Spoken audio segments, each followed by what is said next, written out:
Professor Swinburne, thanks for joining us today. We're going to take you through a couple of questions, and we're going to start by asking you about your early career, particularly a trilogy that you wrote, of which two of the books are here with us, The Existence of God and The Coherence of Theism. And when you wrote these books, it was a bit of a revitalization of the philosophy of religion debate. How did you revitalize this debate with these books? What was new with them? What did they set forth? Yes, I think I would like to start by saying that when I started my philosophical career, I devoted the first 10 years of it to doing philosophy of science. And I wrote two quite big books, one on space and time and one called An Introduction to Confirmation Theory. Confirmation theory is a certain way of interpreting the probability calculus. But these were tools for what I did in the subsequent books.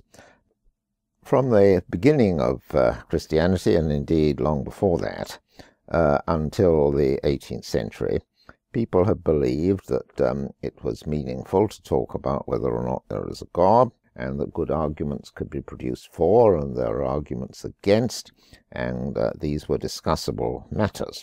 The medievals spent a great deal of ink discussing these matters, but in the 18th century, two philosophers cast great doubt about whether there could be serious discussion of these matters. One was Hume and the other was Kant. And in particular, Kant has had an enormous influence on the continent of Europe, so that even today in France there is a general belief that you cannot discuss whether or not there is a God, because Kant has shown that arguments do not work in this field. Now, Hume had his major influence on the Anglo-American world, and a lot of his objections to the possibility of serious argument about the existence of God and his claim that it was just a matter of irrational faith tended to be accepted by the philosophical community of the 1950s. Some of them, of course, were religious believers, but they didn't feel that you could argue or discuss the matter in any serious detail. And it seemed to me that you could, and it seemed to me that unless you could, in this scientific age, people wouldn't rationally believe in religion unless they could be given good arguments for the existence of God and for any other Christian doctrines attached thereto.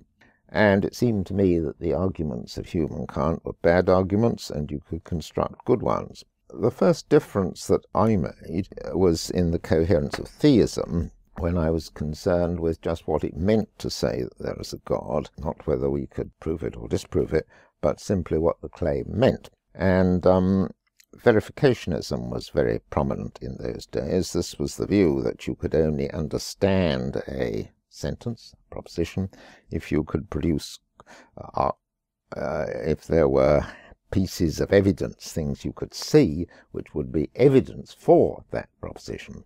And there were variants of this, such as falsificationism, the view that a proposition was only meaningful if there was something which would refute it, some possible observation you could make which would refute it. Now, those doctrines and doctrines of that form seem to me entirely unjustified. We understand a sentence if we understand the words in it, and we understand the way those words are put together, quite independently of whether we can show how you could confirm it or refute it.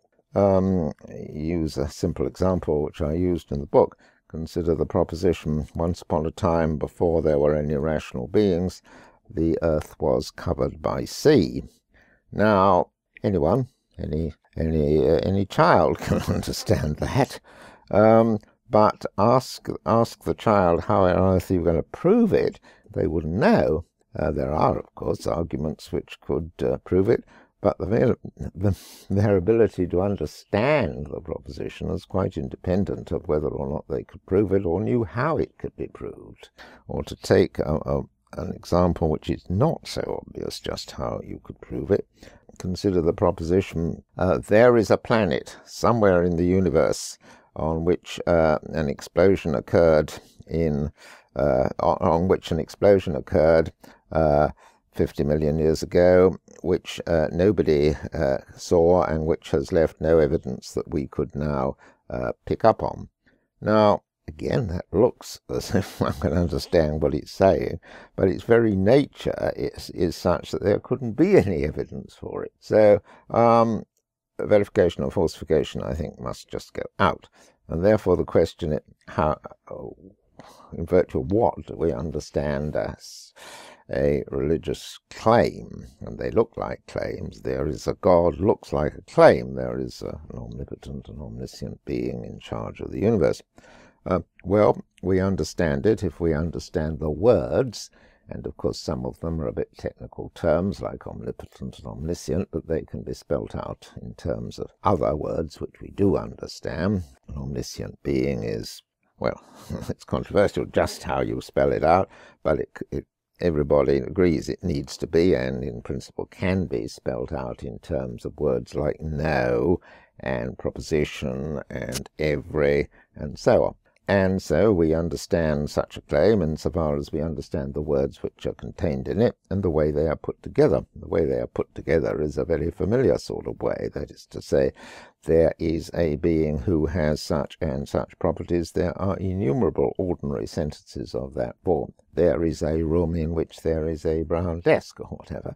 We understand that, so we understand the form of the proposition, which in this case is called an existential proposition. It asserts the existence of certain sorts of things. So there seems to be no reason in principle why one shouldn't understand claims about God in this way. And the Coherence of Theism, this first book of the trilogy on the philosophy of theism, was meant to do that, and it was meant to do that in detail. Some of the words, I claimed, have to be understood in analogical senses, and I'll come to that back in a minute.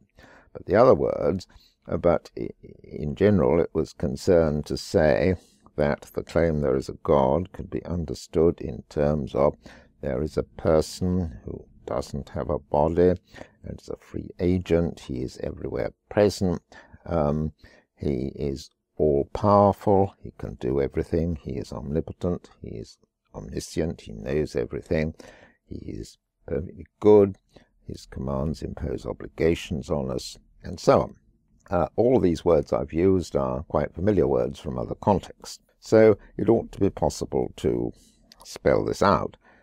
Some of these things are quite difficult to spell out. Omnipotence in particular is rather difficult to spell out because you have to explain God can do everything. Does everything include making me exist and not exist at the same time? No, because that's not an action. Why isn't it an action? Well, because it's just a description which entails a contradiction and doesn't make sense, and so on. And I was also concerned to bring out, which all Christian thinkers, especially the Middle Ages, said, is that a lot of these words have to be used in somewhat stretched senses, somewhat analogical senses. And one needs to define just what it is to use a word in an analogical sense. And roughly speaking, it's to use it in a more general sense than the narrow sense. For example, God is supposed to be a person. Yes, but one might, what constitutes the identity of a person? A person is someone who has beliefs and purposes, whether or not they have a body. That can be said without using analogy. But the claim about God typically is that what makes him God is that he is omnipotent and omniscient. That is to say, if he lost his omnipotence, he wouldn't be God. Now that means the criteria for being God are rather different from the criteria for being an ordinary sort of person, because whatever it is that makes me me, it's not the degree of my power. If I lose a bit of power, it's still me. If I gain a bit of knowledge, it's still me. But that's not the case with God. So clearly in saying he's a person, we do mean he's the same as us in various ways. He has beliefs, he has purposes, different from ours, of course, bigger than ours, but still the same sort of thing. But in the criteria of identity over time of a being God are different from the criteria for being an ordinary sort of person over time. And therefore, in saying God's a person, one is clearly using the word in a stretched and analogical sense. Now, the Middle Ages were full of discussions about analogy. They recognized that. But the subsequent discussion in the Anglo-American world really didn't take account of the more sophisticated treatments in the Middle Ages. And I was concerned to bring that back. So that book was a discussion of what it means to say there is a God. And it was, I suppose, the first book in the revival of the philosophy of religion in Anglo-American philosophy, which dealt at full length with that issue. And then I went on in the book which has been most influential, The Existence of God, to consider arguments for and against the existence of such a being. And I get my basic idea is that the arguments must be probabilistic arguments. They must be arguments to show that probably there is a God. Now, the kind of arguments treated almost invariably for the previous slight exaggeration, which almost all philosophers for the previous 1,000 years presented for the existence of God, were purportedly deductive arguments. They were arguments which said there is a universe, and in some sense that entails it couldn't be true unless there is a God, whereas it seemed to me it could be true even if there wasn't a God, but it probably wasn't true unless there was a God. So I was concerned with arguments from the most general features of existence, which we can observe, that there is a universe, that it's governed by regular, intelligible laws of nature. These laws are such as to lead to the evolution of human bodies, that humans are conscious beings. I argued that these data are such that it's very improbable they would have come about unless there is a God, and therefore probably there's a God. And in going into the structure of that argument in a lot more detail, which I did in The Existence of God, I was relying on what I had learnt about the philosophy of science before I started doing philosophy of religion. That is to say that a scientific hypothesis is probably true if it leads to predictions which come off, and if it leads to, and if it's a simple hypothesis. But the predictions, and this applies to science as well as to arguments for the existence of God, in calling them predictions, all that's meant is that the theory makes it probable that they will occur. It doesn't mean to say that you have to have the theory first and then observe whether or not they occur. The temporal relation between the prediction and the theory is irrelevant. All that matters is that the theory should have observable consequences. I make that point because it's often said, religion doesn't yield any predictions. It has consequences, but we may have observed the consequences before we got the theory. And it must be irrelevant to whether a theory is probably true, the time at which you invented it. So, at any rate, I was concerned to make that point, and to make the point that there were consequences of the theory. The most general observable features of the universe are consequences of there being a God, whereas it's most unlikely those features would occur otherwise, and therefore that's evidence for the existence of God. That is the major theme of that second book. Thanks very much for that. In the Coherence of Theism, as you said, you talked a lot about defining things, defining what omnipotence meant, what omniscience meant. And for many, this was what really revitalized it. In the 2005 revision of God and Philosophy, Anthony Flew said that books dealing with the philosophy of religion had to deal with two of your definitions.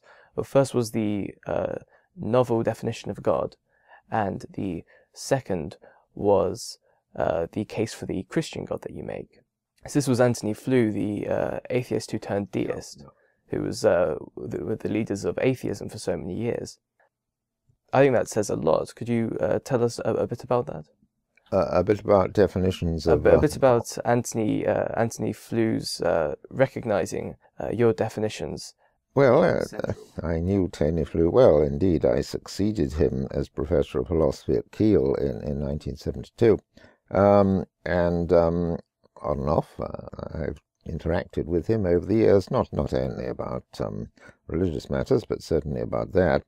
And we've certainly had one or two interchanges about religion. But he's a very honest man, and he did read some of my writings, but he was also influenced by various Americans who pointed out to him the force of the argument from fine-tuning, and he came to see that there were consequences of there being a God, that he came to accept the point, I think, that one wouldn't have certain features of this world unless a personal being had brought them into being. But I don't think at the end of the day it's right to call him in any sense a traditional theist. He died without believing in life after death and without believing in the details of Christian theology. But all the same, he had come to believe that there was some sort of personal being in charge of the universe, and that was a great change. And I think his honesty is very, very striking in that regard. Quite agree. So we'll be talking about Anthony Flew later, but for now, in 2002 you retired from your chair, the Professor Emeritus, and since then you've been publishing a book every 2 years or so, which is you say great so. I think it's probably 3, but still every... Well, it's still great production. Yes, well, I've had a bit more time. Your latest book is this Mind, Brain and Free Will. Yeah. Could you tell us a bit about the debate behind it? Because it deals with dualism and substance dualism. Yes. Well, it's concerned to argue two things. First, that human beings have two parts, a material part, the body, and an immaterial part, the soul. And the soul is the essential part. It's what makes me me. And if it goes on, then I go on, whatever happens to my body. But it's also concerned to defend the thesis that humans have free will, limited free will, of course, but free will often to choose between two alternatives. And it's up to us how we choose, and we're not caused to choose the way we do, and therefore we are morally responsible for our actions. That's what it's concerned to argue. Now, both of these are, especially the first, highly unfashionable views in the intellectual community. Perhaps that's not fair about free will, but a lot of people don't think we have free will, but almost everybody philosophically and scientifically doesn't believe in the soul. Well, I think the arguments are compelling on this one. It's not just probabilistic. I think it's even stronger than that. Do you want me to describe the arguments? We'll talk about dualism in a second. Yeah. We're just going to talk about the book for now, because in 1986 you published The Evolution of the Soul. I understand this is not quite a revision, but a updated version. Keep me up to date with the latest arguments. Well, yes, I think it's a much more satisfactory book. Mind, Brain and Free Will is, and it's, although I do use quite a bit of material from The Evolution of the Soul, there are two respects in which it's a significant advance. The first is I go into free will in this book in considerable detail. There was just a chapter about free will in The Evolution of the Soul, and it wasn't a good chapter. I regret some of the things I wrote there. This goes into it properly. But it also goes into the issues of metaphysics and epistemology which lie behind people's different views on these matters. That is to say, because they have certain theories of metaphysics about what constitutes the identity of a thing and of a person, and how you could establish that, and what constitutes one event being the same as another event, and such like. It's because of those views that the much more fashionable view that really mental events are the same as brain events, persons are the same as their bodies, and therefore there aren't any souls. It's because of that that these fashionable views are justified, and I think the metaphysics lying behind those views was mistaken, and for that reason the first two chapters of this book, Mind, Brain and Free Will, are concerned to establish metaphysical and epistemological principles which I need in order to prove my case, and I didn't discuss any of these principles in The Evolution of the Soul. And these were quite long chapters on epistemology and ontology. Yes. Okay then. So this book is definitely a good buy then. In some ways it's a difficult book, but I like to think it's a good book. Clearly I've written books at different levels of sophistication, and one book you've got there on Is There a God? It was meant as a very easily intelligible book. And I've written another, I hope, easily intelligible book, Was Jesus God?, about the particular Christian doctrines. But on the whole, I've tried to prove my case at the highest philosophical level that can be done, in the belief that, well, if you can convince fellow philosophers that, well, whether or not your beliefs are true, at any rate they are coherent and intelligible beliefs which deserve consideration, if you convince them of that, then in the end those ideas trickle down to more other people can put them in words. But Mind, Brain and Free Will is quite a difficult book, but I like to think that if any fairly intelligent person reads it rather carefully, and not slowly, but carefully, they'll get the ideas, yes. Yes, and of course, because 70% of philosophers are now identifying as atheists, these books are very required for religious philosophers. Yes, it is true, but it is also true of the last 50 years that the philosophy of religion has been an enormous growth area in philosophy.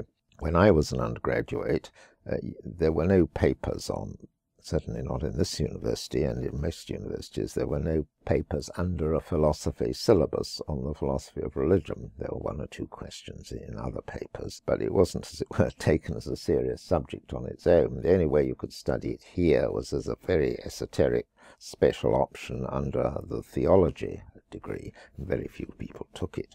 What's happened in the last 50 years is that because me, and a lot of people like me in the United States, have come from a philosophical background and done philosophy with the aid of the kind of tools that, well, the sort of issues I discuss in chapters 1 and 2 of that book, because we use the tools and results of courses of philosophy on metaphysics, epistemology, philosophy of mind, philosophy of science, ethics, and so on. Philosophers, generally, whether they're atheist or theist, can recognize philosophy of religion as a natural part of a philosophy syllabus, and therefore they're happy to have a course, not necessarily a compulsory course, but an optional course, on the philosophy of religion in the course options they offer to students. And this has been, therefore, an enormous growth area, both of the students who study it and of the philosophers who write books about it. And that's been a very welcome feature of the last 50 years. Although I don't think most philosophers, even back in the 1950s, were religious believers, but religion wasn't much discussed. It is now much discussed, and the issues are really coming out, and I welcome that very much. What effect it will eventually have, who will eventually win, who knows, but the issues are taken seriously, and religion is recognized as a serious, discussable issue in the way it wasn't 80 years ago.